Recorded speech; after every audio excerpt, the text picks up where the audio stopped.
Welcome back. और एक ऐसा प्लेटफॉर्म है जो लोगों को ब्रांड बनने का मौका देता है। अब तक हमने ब्रांड को फॉलो करना तो सीखा है, लेकिन ब्रांड बने कैसे, वो फोरम कहाँ से आए। सो आज हम म्यूज़िक के हवाले से बात करेंगे। एक गाना आया है और वो गाना या उसके पीछे ब्रांड या ये जो बातें मैं कर रही हूँ ये कैसे उससे कनेक्ट होती हैं ये आपको पता चलेगा। पहले हम इस गाने का टीज़र देखते हैं, उसके बाद मैं आपकी मुलाकात इन मेहमानों से करवाऊँगी। जी, बंदे कर हौसला और ये मोटिवेशनल सॉन्ग है। इसकी बीट भी बड़ी अच्छी लगी और जो क्लिप्स देखे उसमें लगा कि कोई स्टोरी है जो आने वाली है।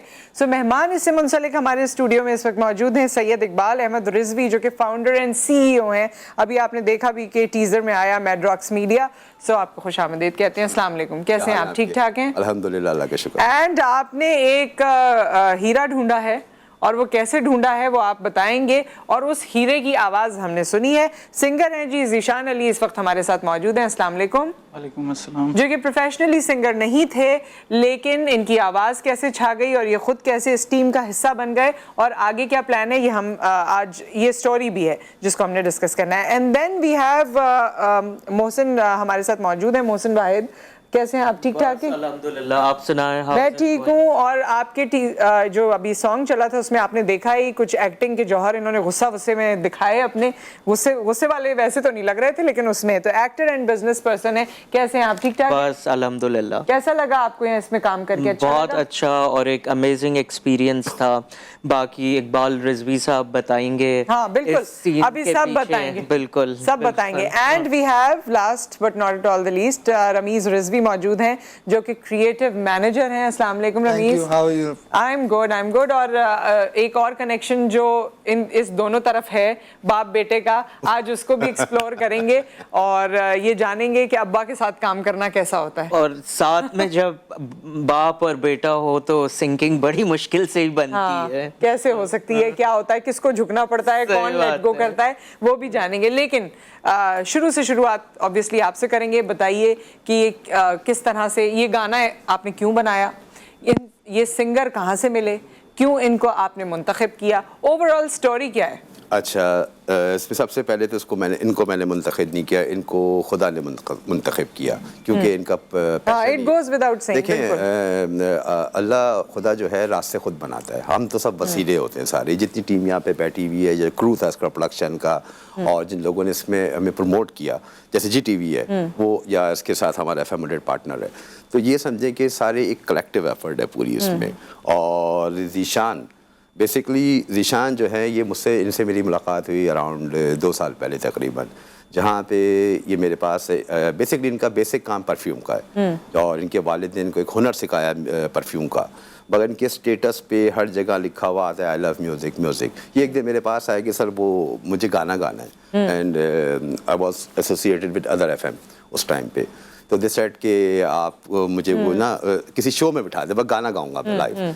तो मैंने कहा अच्छा, फिर मैंने ऐसे ही भेज दिया उनको स्टूडियो। मैंने कहा ज़रा इनको रिकॉर्ड करें और वापस नहीं आया, मैं सुनना चाहता हूँ। उस लड़के ने कहा अच्छा रिकॉर्ड करें। वो लड़का मेरे पास आया जो म्यूज़िक का मेन बता, कह रहा है अच्छी आवाज़ है। मैंने कहा अच्छा, फिर मैंने इसको बिठा लिया। फिर मेरी एक वही बात आ गई कि यहाँ पे बड़ा मसला आ जाता है। एक फादर थे, उनके अब्बू के मतलब फादर, उनके बेटे को लॉन्च करना था, उनके पास बहुत सारे पैसे थे। तो ही सेट के वो मेरे बेटे का लॉन्च कर दें आप। तो उन्होंने पैसे भी दिए मुझे कि जनाब इसको आप ब्रांड बना दें मेरे बेटे को। मैंने कहा ठीक है जी, हमारा बिज़नेस है, हम काम कर रहे होते। तो एक उनका मैंने म्यूज़िक किया, वो उसने म्यूज़िक खुद बना लिया था, सारा ट्रैक कर लिया था। फिर हमने एक रेस्टोरेंट को बुक करा, वहाँ पे उनके नाम पे टेबल्स बुक करी सारी, ताकि उनको हम लॉन्च किया जाए, उसका रिलीज़ किया जाए उनका। अच्छा, वहाँ पे फिर मैंने इनको कहा, अच्छा वो बिल्कुल रियल स्टोरी है, मैं इसलिए बता रहा हूँ। मैंने कहा तुम वहाँ पे आके थोड़ी देर तुम्हें ये मौका दूंगा मैं लाइव बजाने सुनने का। इसने कहा ठीक है। मैंने कहा भाई इसने कहा मैं अपना हारमोनियम तबला, ये इनका जॉनरा बिल्कुल अलग है। मैंने कहा आप आ जाएं। वहाँ पे आने के बाद जब वो एक्चुअल सिंगर जिसके लिए सारा काम हुआ था, वो कह रहा था इट्स बैलेंस था, कभी वो मतलब राहत साउंड करता था, कभी आतिफ साउंड करता था। तो वो एक इंस्पायर था, वो पैशन नहीं था। मतलब जैसे कहते हैं ना पैशन, जो आपका बाहर आ रहा होता है, वो नहीं था। फिर मैंने कहा ऑडियंस बोर होनी शुरू हुई, खाना वाना खाने में लग गई। देन आई सेड कि आप जाओ, अब आप गाओ। इनको मैंने 1-2 गाने बताया कि आप ये गाएं। अब जब इन्होंने गाना शुरू किया, इवन मैं, मेरी फैमिली, इवन रामिस, हम सब बैठे हुए थे वहाँ पे। ऑडियंस ने ना ऐसे खाना खाते हुए यूँ करा, फिर एक ने यूँ किया, फिर एक ने यूँ किया। देन मैंने इसको इशारा किया, मैंने कहा गाते जाओ। हाँ। इवेंचुअली वो जो रेस्टोरेंट के जो ओनर थे वो भी मुझे कह रहे थे ना, मेरी ऑडियंस को तुमने बोर कर दिया, मैंने इतनी महंगी महंगी टेबलें सबको बांटी हैं। तो ऑडियंस भी स्टे कर गई और अल्हम्दुलिल्लाह वहाँ से मैंने फैसला कर लिया कि देखें, हम हर एक की मदद, हम बहुत सारे काम कर रहे होते हैं, पैसों से कर रहे होते हैं, राशन से कर रहे होते हैं, this is not the way for me at least. आपका किसी का टैलेंट है ना, जैतीस कहावत है कि जब आप भूखे होते हैं तो वो आपको मछली नहीं देते, मछली पकड़ना सिखा देते, सारी जिंदगी खाएं। और अगर मेरा मानना ऐसा है कि अगर आपका शौक आपका जरिया माश बन जाए तो हाँ, तो फिर आपको लगता है इससे बड़ी अय्याशी कोई नहीं है। इससे फिर आपको लगता है आप काम ही नहीं कर रहे हैं। अच्छा, मैं म्यूजिक का आदमी हूँ। 1995 में स्टार्टेड माय करियर फ्रॉम, जब जो पार्टनर है वहीं से FM 100 से, तो मैं म्यूजिक की वजह से आया। अल्लाह के बाद अगर मेरे माँ बाप की दुआओं के बाद अगर कुछ है तो वो म्यूजिक है। तो मैं म्यूजिक का बड़ा आदमी हूँ। तो जब मैंने फिर इनसे मैंने एक वादा किया कि मैं ये ज़रूर करूँगा तुम्हारे लिए, फिर ये गाना मैंने लिखना शुरू किया, लिखा मैंने खुद ही। और हालात आपको बहुत कुछ लिखवा रहे होते हैं, तो बंदिया रख हौसला, वो करते करते फिर मैंने इनके साथ डिस्कस किया। हमने घर में बैठ के पहली गिटार पे, मेरे दूसरे बेटे का गिटार अकॉस्टिक, उस पर हमने थोड़ी सी कंपोज की, वहाँ से सिलसिला शुरू हुआ। ठीक है, और इनसे जाने भी तो ना ज़ीशान से। आप बताइए भाई, कभी लगता था कि मैं इस तरह गा सकूंगा, मेरा कोई एल्बम बन जाएगा जब इन्होंने, या मेरा कोई गाना बन जाएगा, सॉरी वीडियो बन जाएगी, जब इन्होंने आपसे कहा और आप इस सारे प्रोसेस का हिस्सा बने, तो यकीन आ रहा था उस वक्त? नहीं, दरअसल जब आप फील्ड में इन होते हैं और आपको तरह तरह के लोग मिलते हैं, तो कुछ लोग जो हैं वो डिसहार्ड भी करते हैं कि मतलब आप गाते हैं, बहुत अच्छा गाते हैं, आप फला जगह आइएगा। तो ऐसे लोग मुझे काफ़ी मिले। अच्छा, इकबाल भाई भी जो बुला के चले गए। जी, आई थिंक ये तो हर जगह ही होता है, the good people, the bad people, और ये चीजें आपको सिखा देती हैं। मैंने अल्लाह की ज़ात और एक आपको मोटिवेशन पैदा ठीक करती है, हैं। इसको हम कंटिन्यू करते हैं आपके साथ। एक ब्रेक आ गया है, ब्रेक के बाद हम कंटिन्यू करते हैं।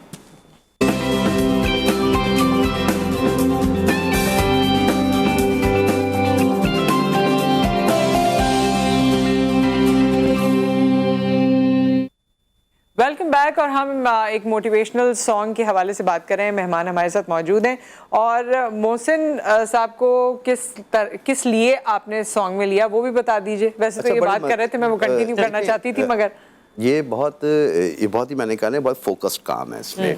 तो मुझे इसके लिए मोहसिन जो है ऑलरेडी इंडस्ट्री में इन है और बाकी सबका डेब्यू है, एज अ सिंगर भी डेब्यू है, इनका भी डेब्यू है। और जो मॉडल है वो सना अभी हमारे साथ नहीं है, शी वाज ऑन, मतलब शूट पे थी, आउट ऑफ सिटी है वो, तो अगले शो में होंगी।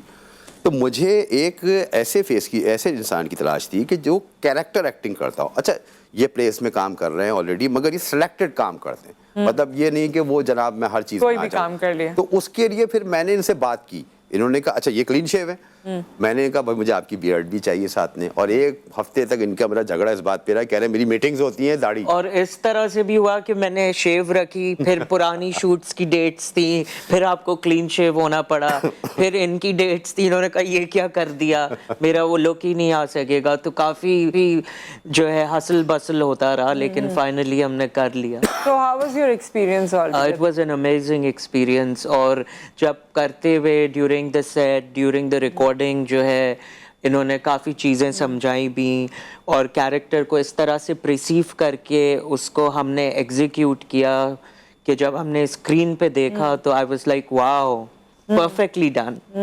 So ये वैसे character एक्टिंग की वगैरह का requirement कोई थी। पैशन है आपका भी? हाँ बिल्कुल, मैं अपना इस इंडस्ट्री से कुछ सालों से मुंसलिक हूँ और मेरे प्लेस भी आ चुके हैं और मैं डिफरेंट जो है कैरेक्टर्स जो है बनाता हूँ और उसके अंदर अपने गेटअप्स, अपने टोन अच्छा, और एक कैरेक्टर को जिंदा करना। I try to give that to a character and bring life Right. Out of it. अच्छा रामिस, पहली दफा आपने ये काम किया अब्बा के साथ। वैसे तो आप इस इंडस्ट्री से मुंसलिक हैं ना, इनफॉर्मली या formally, for good 6 years, more than that. almost. हाँ, सो इस पे आपने काम किया और पहला इस तरह का प्रोजेक्ट, और वो भी अब्बा के साथ। अच्छा। How is it? इससे पहले I have done a short film. मैं एक शॉर्ट फिल्म कर चुका हूँ फॉर फिल्म फेस्टिवल आल्सो। तो एक्टिंग एक्सपीरियंस मुझे पहले है, लेकिन not one of my most greatest passion जिसको मैं बोलूँ कि यार सही एक्टिंग ही करनी है मुझे। बट अगेन उनका, मेरे फादर का एक लॉन्ग अवेटेड ड्रीम था कि यार नहीं, मैं तुम्हें एक एक्टिंग करवाऊंगा। इस तरीके के गाने वो घर में जब आप घूम रहे होते हैं, माँ बाप को लगता है ये मेरा बेटा है, सुपर हीरो जा रहा है, मेरा सुपर ये मेरा हीरो है। मेरा हीरो। आई कुड रिलेट, ये होता है। बस and he would do that all the time कि यार बस यही मेरा हीरो है और तू मेरा हीरो है, एंड समथिंग लाइक दैट। तो इन्होंने बोला कि हाँ ठीक है, करना है। अच्छा, सबसे बात वही वाली बात, अच्छा, आपसे पूछा कि आपको बताया ये करना है? पूछने का तो ऑप्शन होता नहीं, खत्म, बता दिया, डायरेक्ट बता लें। you have to do। You have to do even for today he called me yesterday कि कल तुमने 10 से 11 अवेलेबल होना है। कभी अम्मा के पास जाते हैं इस बात पे कि नहीं, बल्कि अक्सर अम्मा आ जाती हाँ। कि वो जरा वो देख लें। जरा वो हाँ। अच्छा, मैं बड़ा दोस्त हूँ अपने बच्चों के सबके साथ, बहुत मतलब इतना दोस्त हूँ कि बाज़ औक़ात मुझे खुद सोचता हूँ कि कुछ ज़्यादा दोस्त हो गया हूँ। बट थिंक इसकी जब आप प्रोफेशनल होते हैं ना, जब आप प्रोफेशन में आ जाते हैं, तो वहाँ पे आप अच्छा, फिर क्या हुआ? रिलेशनशिप हमारा वाकई दोस्तों यारों वाला हिसाब है। लेकिन सेट पे इनकी काफी रोक जोक होती थी कैरेक्टर को लेके, प्रॉब्लम इसके एक्सप्रेशंस को लेके। हूं तो औलाद प्लस माइंड कहीं ना कहीं जाके मिल जाता है। एंड वो कहते हैं ना, दो तलवारें एक मयान में नहीं रह सकती वाला हिसाब किताब। तो बड़ी तलवार हमेशा अंदर रहती थी, छोटी तलवार बाहर निकल जाती थी। एंड मैं वही करता था जो ये बोलते थे, तो सिंक बन जाता था कहीं ना कहीं आके एक पॉइंट ऐसा। सबसे ज्यादा किस पॉइंट पे जो है परेशान हुए हो कि ये बात देखो, ये मतलब ये सबसे ज्यादा किस बात पे मैं परेशान हुआ? अच्छा, सबसे ज्यादा मैं इस बात पे परेशान हुआ, हमारा एक छोटा सा सीन है, आप आगे गाने में देखेंगी, जहाँ पे मेरी और इनकी एक बड़ी मजेदार सी फाइट हो रही है। अब उस फाइट को मैं एग्जैजरेट नहीं करना चाह रहा हूँ, और वहां से वो बोल रहे हैं ये एग्जैजरेटेड चाहिए। अब मैं बोल रहा हूँ मैं कैसे करूँ, एग्जैजरेट नहीं हो रहा से ज्यादा एग्जैजरेट नहीं, इज लाइक नहीं और एग्जैजरेट चाहिए। We took like 5 takes for that. हमने 5 टेक किए उसके, तब जाके एग्जैजरेट। तब मैंने बोला ठीक है, जैसा आप बोल रहे हैं मैं वैसा कर लेता हूँ। आप ही देखेंगे क्योंकि डायरेक्ट और सारी चीजें तो आप ही कर रहे हैं, आप देख लें, I am just an actor. अच्छा, इस तरह नहीं हुआ कभी कि इधर उधर ले जाके साइड में रूम में कहा हो कि बहुत वो हो रहा है, मैं इस तरह नहीं कर सकूंगा, ये बहुत मुश्किल। अच्छा, अपने मैं बच्चे आज ये आपको जरूर बड़े करते मजे की हैं। बात बताइए, साइड में ले जाके बोलते नहीं, साइड में जाके बोलता भी है। आज ही हम लोग काम भी साथ करते हैं। पापा साइड ले आ गए, अब बहुत हो गया, मैं चला जाऊँ। मैंने कहा अच्छा, फिर मैं सेट कर लेता हूँ, मामले को आगे बढ़ा देता हूँ। और जिस शॉट की बात कर रहे हैं, वहाँ मोहसिन ने जो एक्टिंग की है, मतलब उस वक्त जो मेरा क्रू था सारा था, आप उस शॉट को देखेंगे। और जिस तरह से, अच्छा मैं फादर भी हूँ तो मुझे गुस्सा भी आ गया था कि ये इतनी अपने बच्चों पे इंसान फौरन गुस्सा करता है, नेचुरल एक्ट किया मोहसिन ने, दूसरे को समझाता है। देखो इनका एक जुमला बड़ा हिट है उस गाने में, क्योंकि बीटीएस में हमारे, मतलब अब छोड़ दो, जुमला नहीं बता सकते, क्लाइमैक्स खुल जाएगा। और वो लड़की का रोल है उसमें खास तौर पे, जिसको एक गिरबान पकड़ के ला रहे हैं। अच्छा, बीइंग अ फादर में एक सेकंड के लिए जहन से निकल गया था कि I am also director as well. तो लेकिन वो इतना रियल था कि ये हिल गिरबान वाला वो शॉट आप अगर आप देखेंगे, मैं बिलीव करता हूँ। मैं खुद एकदम मिल गया, मैंने बोला ओह शिट, अच्छा ये भी था। उनको लग रहा था अब्बा, उनके दिल पे लग अब्बा रहा था। हावी हो गए थे। बिल्कुल, डायरेक्टर साइड पे अब्बा आ गए ऊपर। और मुझे लगता है कि अपना एक आपके अंदर as an artist you know creativity होती है।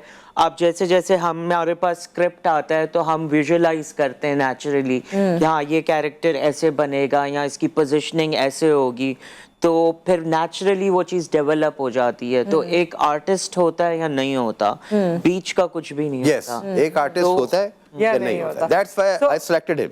तो हमारे पास सिंगर है और हम गाना भी सुन लेते हैं। प्लीज थोड़ा सा लाइव भी सुनाए हमें।